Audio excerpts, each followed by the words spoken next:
हिंदी साहित्य में आइए सुनते हैं मुंशी प्रेमचंद्र द्वारा रचित अमावस्या की रात्रि। स्वर चंद्रशेखर। विशेष आग्रह, अगर आपको हमारी कहानी पसंद आती है तो कृपया लाइक, शेयर, सब्सक्राइब अवश्य करें। धन्यवाद।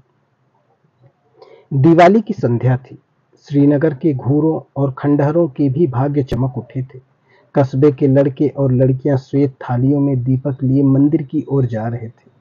दीपों से उनके मुखार बिंदु प्रकाशमान थे। प्रत्येक गृह रोशनी से जगमगा रहा था। केवल पंडित देवदत्त का सद्धारा भवन काली घटा के अंधकार में गंभीर और भयंकर रूप से खड़ा था। गंभीर इसलिए कि उसे अपनी उन्नति के दिन भूले न थे। भयंकर इसलिए कि यह जगमगाहट मानो उसे चिढ़ा रही थी। एक समय वह था जबकि ईर्ष्या भी उसे देख देख कर हाथ मलती थी, और एक समय यह है जबकि घृणा भी उस पर कटाक्ष करती है। द्वार पर द्वारपाल की जगह अब मदार और एरंड के वृक्ष खड़े थे। दीवान खाने में एक मतंग साढ़ अकड़ता था। ऊपर के घरों में जहां सुंदर रमणियां मनोहर संगीत गाती थी, वहां आज जंगली कबूतरों के मधुर स्वर सुनाई देते थे।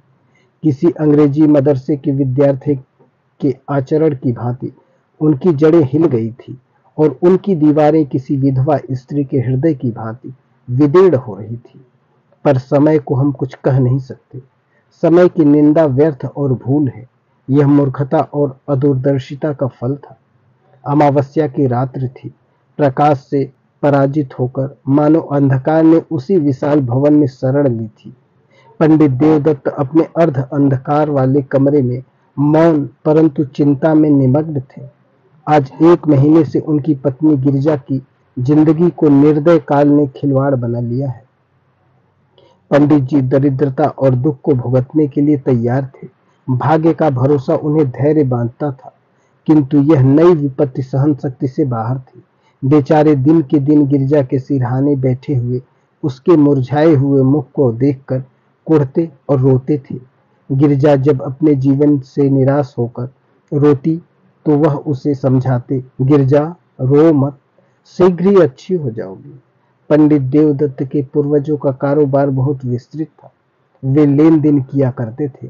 अधिकतर उनके व्यवहार बड़े बड़े चकलेदारों और रजवाड़ों के साथ थे। उस समय ईमान इतना सस्ता नहीं बिकता था। सादे पत्रों पर लाखों की बातें हो जाती थी। मगर सन 57 ईस्वी के बलवे ने कितनी ही रियासतों और राज्यों को मिटा दिया, और उनके साथ तिवारियों का यह अनधनपूर्ण परिवार भी मिट्टी में मिल गया। खजाना लुट गया। बही खाते पंसारियों के काम आए। जब कुछ शांति हुई, रियासतें फिर संभली, तो समय पलट चुका था। वचन लेख के अधीन हो रहा था तथा लेख में भी सादे और रंगीन का भेद होने लगा था। जब देवदत्त ने होश संभाला तब उनके पास इस खंडहर के अतिरिक्त और कोई संपत्ति न थी। अब निर्वाह के लिए कोई उपाय न था। कृषि में परिश्रम और कष्ट था। वाणिज्य के लिए धन और बुद्धि की आवश्यकता थी। विद्या भी ऐसी नहीं थी कि कहीं नौकरी करते। परिवार की प्रतिष्ठा दान देने में बाधक थी। अस्तु साल में 2-3 बार अपने पुराने व्यापारियों के घर बिना बुलाए पाहुनों की भांति जाते और कुछ विदाई तथा मार्ग व्यय पाते उसी पर गुजारा करते। पैतृक प्रतिष्ठा का चिन्ह यदि कुछ शेष था तो वह पुरानी चिट्ठी पत्रियों का ढेर तथा हुंडियों का पुलिंदा, जिनकी स्याही भी उनके मंदभागे की भांति काफी फीकी पड़ गई थी। पंडित देवदत्त उन्हें प्राणों से भी अधिक प्रिय समझते। द्वितीया के दिन जब घर घर लक्ष्मी की पूजा होती है, पंडित जी ठाट बाट से इन पुलिंदों की पूजा करते। लक्ष्मी न सही, लक्ष्मी का स्मारक चिन्ह ही सही। दूज का दिन पंडित जी के प्रतिष्ठा के श्रद्धा का दिन था। इसे चाहे विडंबना कहो चाहे मूर्खता, परंतु श्रीमान पंडित महाशय को उन पत्रों पर बड़ा अभिमान था। जब गांव में कोई विवाद छिड़ जाता तो यह सड़े गले कागजों की सेना ही बहुत काम कर जाती और प्रतिवादी शत्रु को हार माननी पड़ती।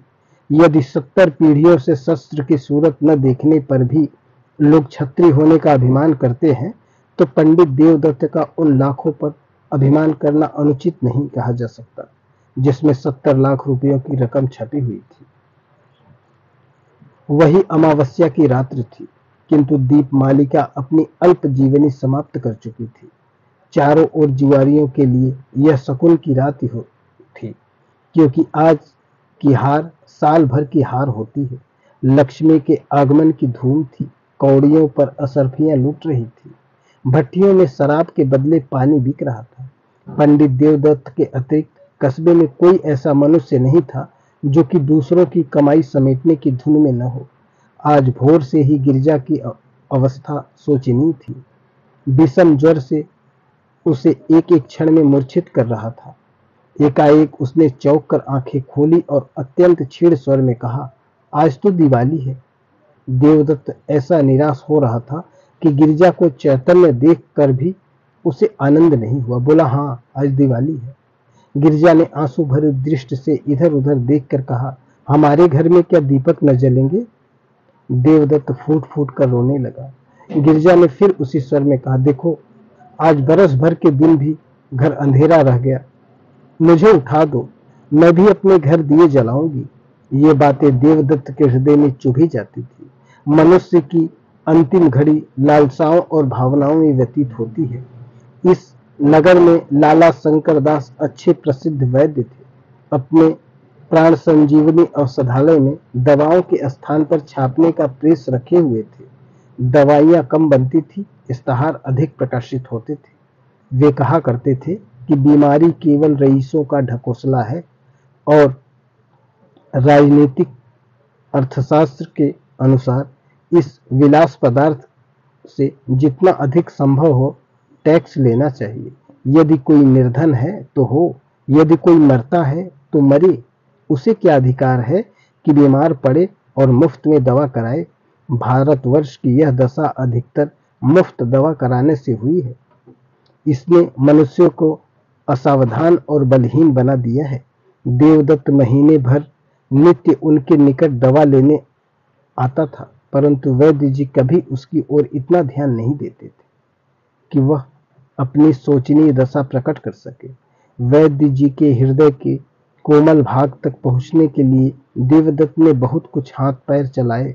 वह आंखों में आंसू भरे आता, किंतु वैद्य जी का हृदय ठोस था, उसमें कोमल भाव था ही नहीं। वही अमावस्या की डरावनी रात थी। गगन मंडल में तारे आधी रात के बीतने पर और भी अधिक प्रकाशित हो रहे थे, मानो श्रीनगर की बुझी हुई दिवाली पर कटाक्ष युक्त आनंद के साथ मुस्कुरा रहे थे। देवदत्त बेचैनी की दशा में गिरजा के सिरहाने से उठे और वैद्य जी के मकान की ओर चले।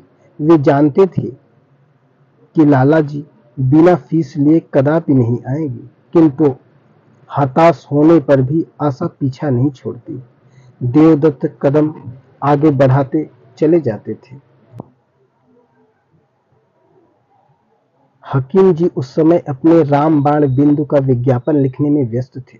उस विज्ञापन की भावप्रद भाषा तथा आकर्षक शक्ति देखकर कह नहीं सकते कि वे वैद्य शिरोमणि थे या सुलेख विद्यावारिधि। वैद्य जी इस विज्ञापन को समाप्त कर उच्च स्वर में पढ़ रहे थे। उनके नेत्रों में उचित अभिमान और आशा झलक रही थी कि इतने में देवदत्त ने बाहर से आवाज दी। वैद्य जी बहुत खुश हुए। रात के समय उनकी फीस दुगनी थी। लालटेन लिए बाहर निकले तो देवदत्त रोता हुआ उनके पैरों से लिपट गया और बोला, वैद्य जी, इस समय मुझ पर दया कीजिए। गिरजा अब कोई शायद की पाहुनी है, अब आप ही उसे बचा सकते हैं। ये तो मेरे भाग्य में जो लिखा है वही होगा, किंतु इस समय तनिक चलकर आप देख लें तो मेरे दिल का दाह मिट जाएगा। मुझे धैर्य हो जाएगा कि उसके लिए मुझसे जो कुछ हो सकता था मैंने किया। परमात्मा जानता है कि मैं इस योग्य नहीं हूं कि आपकी कुछ सेवा कर सकूं, किंतु जब तक जीऊंगा आपका यश गाऊंगा और आपके इशारों का गुलाम बना रहूंगा। हकीम जी को पहले कुछ तरस आया, किंतु वह जुगनू की चमक थी जो शीघ्र स्वार्थ के विशाल अंधकार में विलीन हो गई।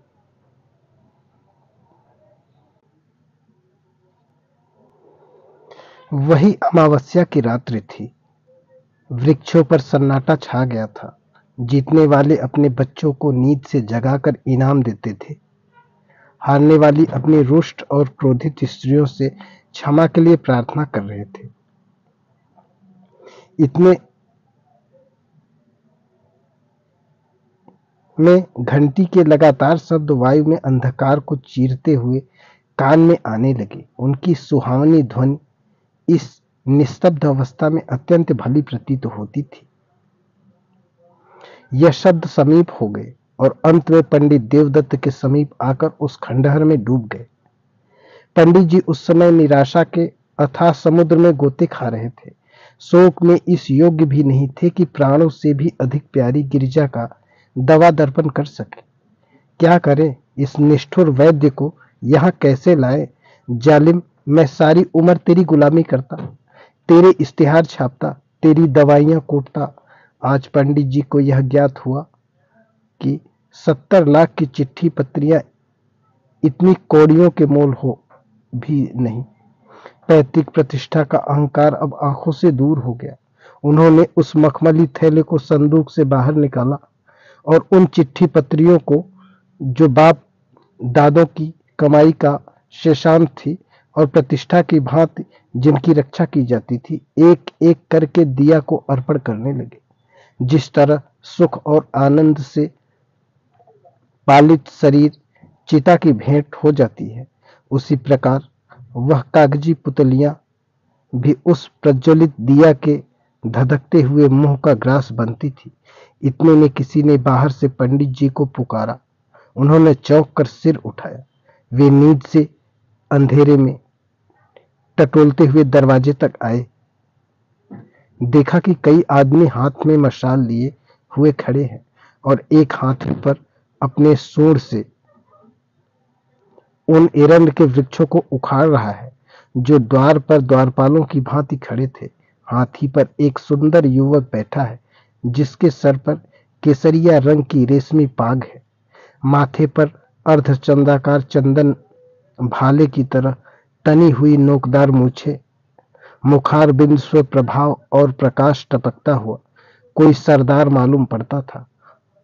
उसका कलीदार अंगरछा और चुनावदार पैजामा, कमर में लटकती हुई तलवार और गर्दन में सुनहरे कंठे और जंजीर उसके सजीले शरीर पर अत्यंत शोभा पा रहे थे। पंडित जी को देखते ही उसने रकाब पर पैर रखा और नीचे उतरकर उनकी वंदना की। उसके इस विनीत भाव से कुछ लज्जित होकर पंडित जी बोले, आपका आगमन कहाँ से हुआ? नवयुवक ने बड़े नम्र शब्दों में जवाब दिया। उसके चेहरे से भलमानसता बरसती थी। मैं आपका पुराना सेवक हूँ। दास का घर राजनगर है। मैं वहां का जमींदार हूँ। मेरे पूर्वजों पर आपके पूर्वजों ने बड़े अनुग्रह किए हैं। मेरी इस समय जो कुछ प्रतिष्ठा तथा संपदा है, सब आपके पूर्वजों की कृपा और दया का परिणाम है। मैंने अपने अनेक स्वजनों से आपका नाम सुना था और मुझे बहुत दिनों से आपके दर्शनों की आकांक्षा थी। आज वह सुअवसर भी मिल गया। अब मेरा जन्म सफल हुआ। पंडित देवदत्त की आंखों में आंसू भर आए। पैतृक प्रतिष्ठा का अभिमान उनके हृदय का कोमल भाग था। वह दीनता जो उनके मुख पर छाई हुई थी, थोड़ी देर के लिए विदा हो गई। वे गंभीर भाव धारण करके बोले, यह आपका अनुग्रह है जो ऐसा कहते हैं, नहीं तो मुझ जैसे कपूत में तो इतनी भी योग्यता नहीं है जो अपने को उन लोगों की संपत्ति कह सको। इतने में नौकरों ने आंगन में फर्श बिछा दिया। दोनों आदमी उस पर बैठे और बातें होने लगी।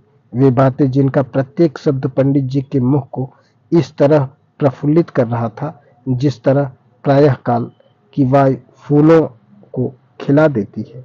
पंडित जी के पितामह ने नवयुवक ठाकुर के पितामह को 25,000 रुपए कर्ज दिए थे। ठाकुर अब गया में जा रहा है। पूर्वजों का श्राद्ध करना चाहता था, इसलिए जरूरी था कि उनके जिम्मे जो कुछ ऋण हो उसकी एक एक कौड़ी चुका दी जाए। ठाकुर को पुराने बही खाते में यह ऋण दिखाई दिया। 25 के अब 75,000 हो चुके। वही ऋण चुका देने के लिए ठाकुर आया था। धर्म ही वह शक्ति है जो अंतःकरण में ओजस्वी विचारों को पैदा करती है। हाँ, इस विचार को कार्य में लाने के लिए पवित्र और बलवान आत्मा की आवश्यकता है, नहीं तो वे ही विचार क्रूर और पापमय हो जाते हैं। अंत में ठाकुर ने कहा, आपके पास तो वे चिट्ठियां होगी। देवदत्त का दिल बैठ गया। वे संभल कर बोले, संभवतः हाँ, कुछ कह नहीं सकते। ठाकुर ने लापरवाही से कहा, ढूंढिए, यदि मिल जाए तो हम लेते जाएंगे। पंडित देवदत्त उठे, लेकिन हृदय ठंडा हो रहा था। शंका होने लगी कि कहीं भाग्य हरे बाग न दिखा रहा हो। कौन जाने वह पुर्जा जल कर खाक हो गया हो। यदि न मिला तो रुपए कौन देता है। शोक की दूध का प्याला सामने आकर हाथ से छूट जाता है। हे भगवान, वह पत्री मिल जाए। हमने अनेक कष्ट पाए हैं, अब हम पर दया करो। इस प्रकार आशा और निराशा की दशा में देवदत्त भीतर गए और दिया के टिमटिमाते हुए प्रकाश में बचे हुए पत्रों को उलट पुलट कर देखने लगे। वे उछल पड़े और उमंग से भरे हुए पागलों की भांति आनंद की अवस्था में 2-3 बार कूदे। तब दौड़कर गिरजा को गले से लगा लिया और बोले, प्यारी, यदि ईश्वर ने चाहा तो तू अब बच जाएगी। उन्मत्तता में उन्हें एकदम यह नहीं जान पड़ा कि गिरिजा अब नहीं है, केवल उसकी लाश है। देवदत्त ने पत्री को उठा लिया और द्वार तक वे इसी तेजी से आए मानो पांव में पर लग गए। परंतु यहाँ उन्होंने अपने को रोका और हृदय में आनंद की उमड़ती हुई तरंग को रोककर कहा, यह लीजिए। वह पत्री मिल गई। संयोग की बात है, नहीं तो 70 लाख के कागज दीमकों के आहार बन गए। आकस्मिक सफलता में कभी कभी संदेह बाधा डालता है। जब ठाकुर ने उस पत्री को लेने को हाथ बढ़ाया तो देवदत्त को संदेह हुआ कि कहीं वह उसे फाड़कर फेंक न दे। यद्यपि यह संदेह निरर्थक था, किंतु मनुष्य कमजोरियों का पुतला है। ठाकुर ने उनके मन के भाव को ताड़ लिया। उसने बेपरवाही से पत्री को लिया और मसाल के प्रकाश में देखकर कहा, अब मुझे विश्वास हुआ। यह लीजिए आपका रुपया, आपके समक्ष है। आशीर्वाद दीजिए कि मेरे पूर्वजों की मुक्ति हो जाए। यह कहकर उसने अपनी कमर से एक थैला निकाला और उसमें से 1,000 के 75 नोट निकालकर देवदत्त को दिए। पंडित जी का हृदय बड़े वेग से धड़क रहा था। नाड़ी तीव्र गति से कूद रही थी। उन्होंने चारों ओर चौकन्नी दृष्टि से देखा कि कहीं कोई दूसरा तो नहीं खड़ा है, और तब कांपते हुए हाथों से नोटों को ले लिया। अपनी उच्चता प्रकट करने की व्यर्थ चेष्टा में उन्होंने नोटों की गणना भी नहीं की, केवल उड़ती हुई दृष्टि से देखकर उन्हें समेटा और जेब में डाल लिया। वही अमावस्या की रात्रि थी। स्वर्गीय दीपक भी धुंधले हो रहे थे। उनकी यात्रा सूर्य नारायण के आने की सूचना दे रही थी। उदयावाचक फिरोजी बाना पहन चुका था। अस्पताल में भी हल्के श्वेत रंग की आभा दिखाई दे रही थी। पंडित देवदत्त ठाकुर को विदा करके चले। उस समय उनका हृदय उदारता के निर्मल प्रकाश से प्रकाशित हो रहा था। कोई प्रार्थी उस समय उनके घर से निराश नहीं जा सकता था। सत्यनारायण की कथा धूमधाम से सुनने का निश्चय हो चुका था। गिरजा के लिए कपड़े और गहने के विचार ठीक हो गए थे। अंतःपुर में उन्होंने शालिग्राम के सम्मुख मनसा वाचा कर्मणा सिर झुकाया और तब शेष चिट्ठी पत्रियों को समेटकर उसी मखमली थैले में रख दिया। किंतु अब उनकी यह विचार नहीं था कि संभवतः उन मुर्दों में भी कोई जीवित हो उठे, वरन जीविका से निश्चिंत होकर अब वे पैतृक प्रतिष्ठा पर अभिमान कर सकते थे। उस समय वे धैर्य और उत्साह के नशे में मस्त थे। बस अब मुझे जिंदगी में अधिक संपदा की आवश्यकता नहीं। ईश्वर ने मुझे इतना दे दिया है, इसमें मेरी और गिरजा की जिंदगी आनंद से कट जाएगी। उन्हें क्या खबर थी कि गिरजा की जिंदगी पहले ही कट चुकी है। उनके दिल में यह विचार गुदगुदा रहा था कि जिस समय गिरजा इस आनंद समाचार सुनेगी, उस समय अवश्य उठ बैठेगी। चिंता और कष्ट ने ही उसकी ऐसी दुर्गति बना दी है जिसे भरपेट कभी रोटी नसीब न हुई, जो कभी नैराश्य, धैर्य और निर्धनता के हृदय विदारक बंधन से मुक्त न हुई, उसकी दशा उसके सिवा और हो ही क्या सकती है। यह सोचते हुए वे गिरजा के पास गए और आहिस्ता से हिलाकर बोले, गिरजा, आंखें खोलो, देखो ईश्वर ने तुम्हारी विनती सुन ली और हमारे ऊपर दया की। कैसी तबीयत है। किंतु जब गिरजा तनिक भी न मिनकी, तब उन्होंने चादर उठा दी और उसके मुंह की ओर देखा। हृदय से एक करुणामय ठंडी आह निकली। वे वहीं सिर थाम कर बैठ गए। आंखों से सोडी की दो बूंदें सी टपक पड़ी। आह, यह संपदा इतने महंगे मूल्य पर मिली है। क्या परमात्मा के दरबार से मुझे इस प्यारी जान का मूल्य दिया गया है। ईश्वर, तुम खूब न्याय करते हो। मुझे गिरजा की आवश्यकता है, रुपए की आवश्यकता नहीं है। यह सौदा बड़ा महंगा है। अमावस्या की अंधेरी रात गिरजा के अंधकारमय जीवन की भांति समाप्त हो चुकी थी। खेतों में हल चलाने वाले किसान ऊंचे और सुहावने स्वर में गा रहे थे। सर्दी से कांपते हुए बच्चे सूर्य देवता से बाहर निकलने की प्रार्थना कर रहे थे।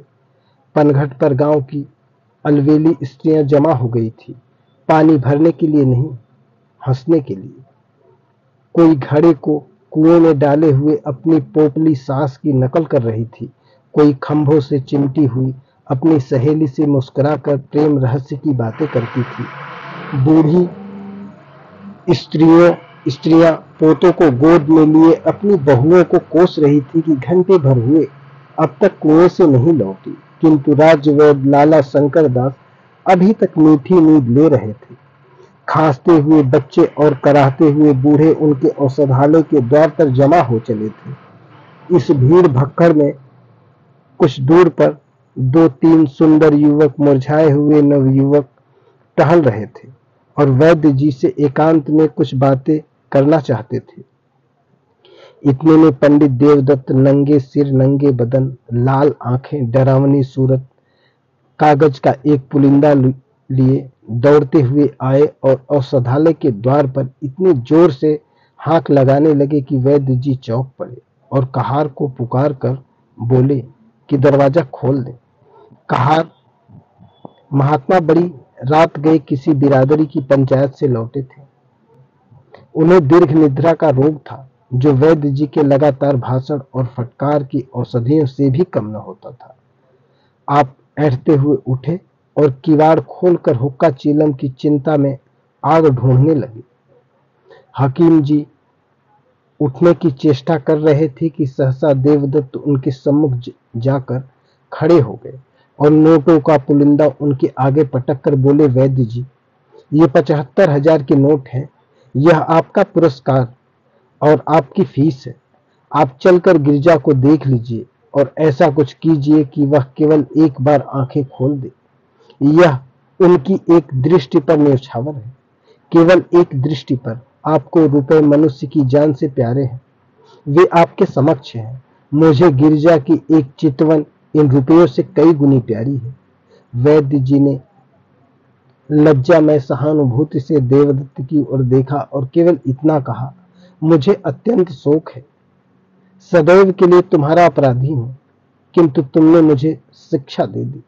ईश्वर ने चाहा तो ऐसी भूली कदापि न होगी। मुझे शोक है, सचमुच है। ये बातें वैद्य जी ने अंतःकरण से कही थी। धन्यवाद।